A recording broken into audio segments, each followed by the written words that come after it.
Good morning, student. Welcome to my class. I do not wish Shahbaz. In today's class, we are going to discuss UP Higher Education Examination 2021. ये examination education paper के लिए हुआ था 28 नवंबर 2021 को। अब तक हम लोग पार्ट 1 में जो है 20 क्वेश्चन डिस्कस कर चुके हैं। जो हम लोग ने 31 क्वेश्चन से लेकर 50 क्वेश्चन तक किया था। हम लोग ने जीएस का पार्ट अभी छोड़ रखा है जो 1 से 30 तक क्वेश्चन थे। तो आज हमारा 51 क्वेश्चन होगा। American psychologist who gave social learning theory is. तो मैंने आंसर लिखा है कि वो अल्बर्ट बंडूरा ने जो है सोशल लर्निंग थ्योरी दिया था। ये इसका करेक्ट ऑप्शन था। नेक्स्ट क्वेश्चन इसमें पूछा गया था concept attainment model of teaching is based on the work of. तो concept attainment model of teaching जो थी ये थी जे ब्रूनर की दी हुई थी। तो जे ब्रूनर का राइट ऑप्शन था। Which of the following is not the principle of growth and development. तो ग्रोथ एंड डेवलपमेंट का कौन सा प्रिंसिपल नहीं है। तो ये principle of continuity, principle of individuality, principle of segregation और प्रिंसिपल ऑफ मॉडिफाइबिलिटी। तो ये मॉडिफाइबिलिटी है, ये जो है नहीं होता है, बाकी तीनों थे। नेक्स्ट क्वेश्चन पूछा गया था कि पर्सनैलिटी को किसने इंट्रोवर्ट और एक्सट्रोवर्ट में क्लासिफाई किया था। एग्जामिनेशन में रिपीट हो चुका है। कार्ल यंग इसका राइट ऑप्शन था। नेक्स्ट क्वेश्चन पूछा गया था which of the following is a gestalt psychologist. तो जेस्टाल्ट साइकोलॉजिस्ट कौन थे। हल, वर्थिमिर, थॉर्नडाइक या फिर स्किनर। तो हमको पता है कि वर्थिमिर जो थे ये जेस्टाल्ट साइकोलॉजिस्ट थे। इसका नेक्स्ट क्वेश्चन था how many different abilities were included in Guilford's revise model of 1988। जो गुल्फोर्ड ने जो मॉडल दिया था उसमें टोटल 180 जो है उसमें मेंटल डिफरेंट एबिलिटीज़ थी। तो शुरू में जब दिया था 120 थे, बाद में 150 हुआ और लास्ट टाइम जब उसको मॉडिफाई किया गया तो 180 हो गए थे। 57th क्वेश्चन था who is the chairperson of national knowledge commission. तो नेशनल नॉलेज कमीशन चेयरमैन जो थे वो सैम पेट्रोजा थे। नेक्स्ट क्वेश्चन था 10 core areas of curriculum were introduced by. तो 10 कोर एरियाज ऑफ करिकुलम किसने इंट्रोड्यूस किया था। ये था NPE 1986 यानी नेशनल पॉलिसी ऑन एजुकेशन 1986। फिर था model curriculum for teacher training programme is developed by. तो कोई भी टीचर ट्रेनिंग प्रोग्राम जो होता है वो NCTE ही डेवलप करता है। तो NCTE इसका राइट ऑप्शन था। नेक्स्ट पूछा CIPP model of curriculum design was develop by. तो ये डैनियल स्टफ बीम ने जो है इसको डेवलप किया था सिप मॉडल। नेक्स्ट क्वेश्चन था पियाजे explain his theory of cognitive development using the process of. तो एसिमिलेशन, अकोमोडेशन, इक्विलिब्रियम। तो ये तीनों जो है सही थे। तो ऑल ऑफ द अबव को हम कर देते हैं। नेक्स्ट क्वेश्चन था the self correlation of a test is also called. तो इसको कहा जाता है रिलायबिलिटी कोफिशिएंट भी इसको कहते हैं हम लोग। तो ये इसका राइट ऑप्शन है। नेक्स्ट क्वेश्चन था when we set a very high level of significance which type of error is likely to be enhance. तो किस टाइप का एरर हो जाएगा। ये हो जाएगा टाइप 1 एरर इन्हांस हो जाता है।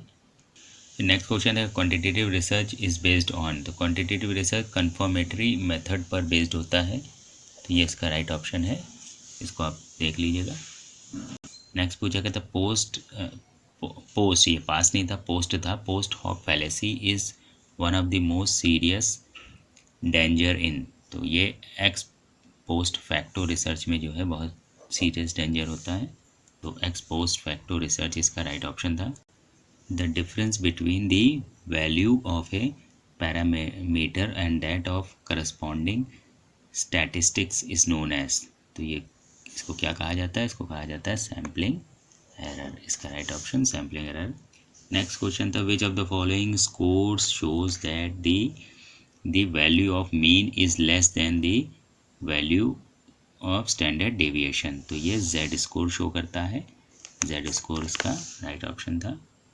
नेक्स्ट क्वेश्चन देख लेते हैं हम लोग if there is added in all scores the value of standard deviation will be. Question है if 3 is added in all scores the value of standard deviation will be. अगर 3 ऐड करते हैं सारे स्कोर में तो क्या हो जाएगा। Standard deviation remains same. इसका राइट ऑप्शन है if standard deviation is 6.00 and n is 100 the standard error of mean will be. तो अगर जो है 6.0 होगा स्टैंडर्ड डिवीजन, तो n की वैल्यू n अगर 100 है तो standard error of mean will be कितना होना चाहिए, ये होगा 0.60। ये इसका राइट ऑप्शन था। फिर है if a researcher wants to represent more than 2 variables at a time he should use which of the following. तो अगर 2 वेरिएबल्स उसको, 2 से ज़्यादा वेरिएबल्स उसको शो करने हैं तो किसको यूज़ करेगा, वो यूज़ करेगा बार ग्राफ को। Which of the following is not a prerequisite of participative management. तो no consideration on production, change in thoughts of employees, willingness to confer powers on employees और criteria for input by different groups. तो इसका जो right option था वो था no consideration on production, क्योंकि पूछा गया था is not a prerequisite of participative management. तो बाकी 3 होते हैं, ये नहीं होता। ये नेक्स्ट क्वेश्चन है famous 14 principles of organisation were given by. तो ये हेनरी फ्योल ने दिया था, बहुत ही जो है इंपॉर्टेंट क्वेश्चन है हेनरी फ्योल।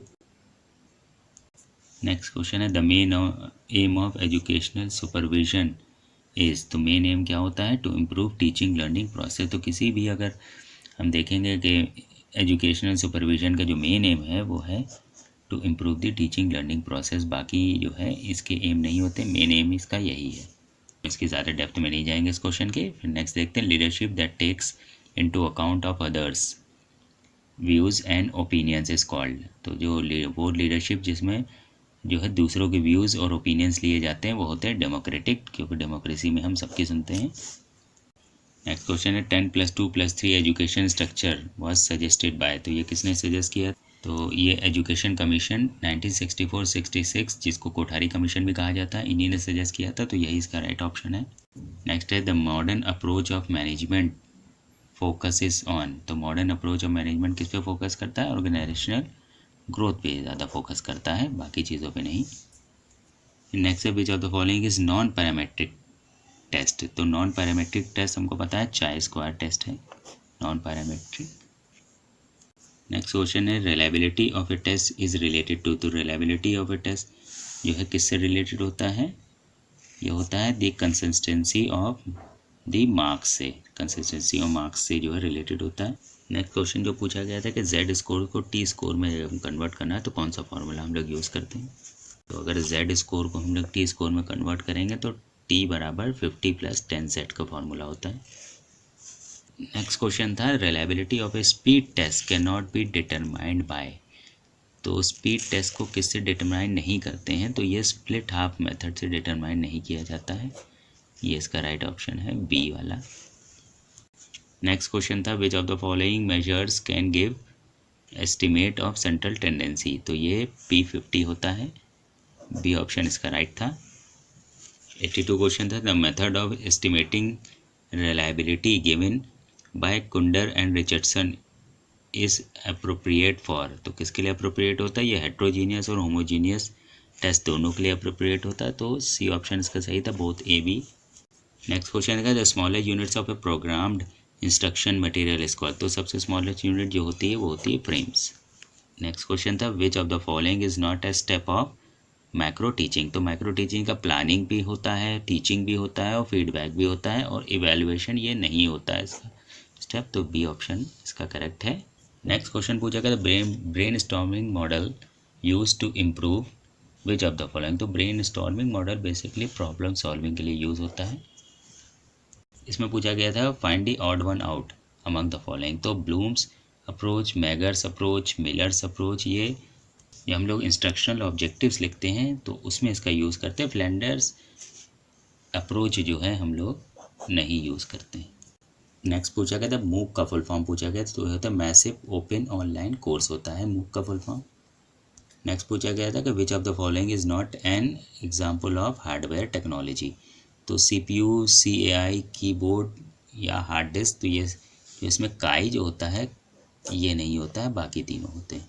नेक्स्ट पूछा गया था कि इंक्लूसिव एजुकेशन मीन्स। तो इंक्लूसिव एजुकेशन की सिंपल मीनिंग होती है education of all children in general schools, यानी सारे बच्चों की पढ़ाई एक समान स्कूल में, चाहे वो जो है स्पेशल किसी भी बच्चे के लिए स्पेशल स्कूल नहीं होना चाहिए, जनरल स्कूल में हर बच्चे की पढ़ाई होनी चाहिए। नेक्स्ट पूछा गया था which of the following is not concern with special education. तो RCI, RPWD act, NIBH, AICT। तो AICT हमको पता है ये टेक्निकल एजुकेशन से रिलेटेड है, ना कि स्पेशल एजुकेशन से। नेक्स्ट पूछा गया था RPWD act was passed in the year. तो ये जो पास हुआ था ये 2016 में, जो ऑप्शन थे उसमें से 2016 राइट ऑप्शन था। फिर नेक्स्ट पूछा गया Ali Yavar Jung national institute of speech and hearing disabilities is situated at. तो ये कहाँ सिचुएटेड है?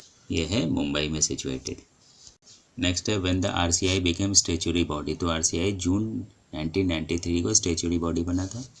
फिर which of the following is not related to the empowerment of disabled. तो RPWD एक्ट, UNCRPD, NIPVD ये सब होते हैं, लेकिन CPWD यानी सेंट्रल पब्लिक वर्क डिपार्टमेंट इसका फुल फॉर्म होता है, ये नहीं है एम्पावरमेंट डिसेबल्ड से। तो नेक्स्ट है select the mismatch pair of the following. तो मिसमैच पेयर कौन सा है? पवज्जा वैदिक पीरियड।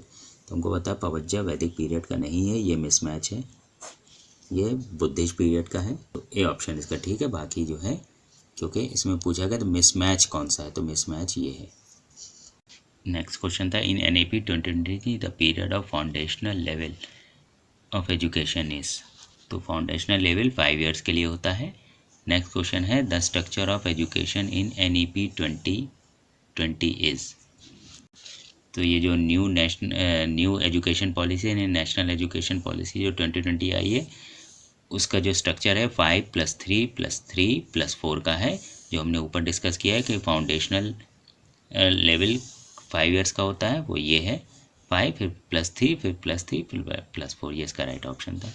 नेक्स्ट पूछा गया था who was the chairperson of drafting committee of NEP 2020। तो इसके चेयरपर्सन कौन थे? ये इसके थे K कस्तूरी रंजन।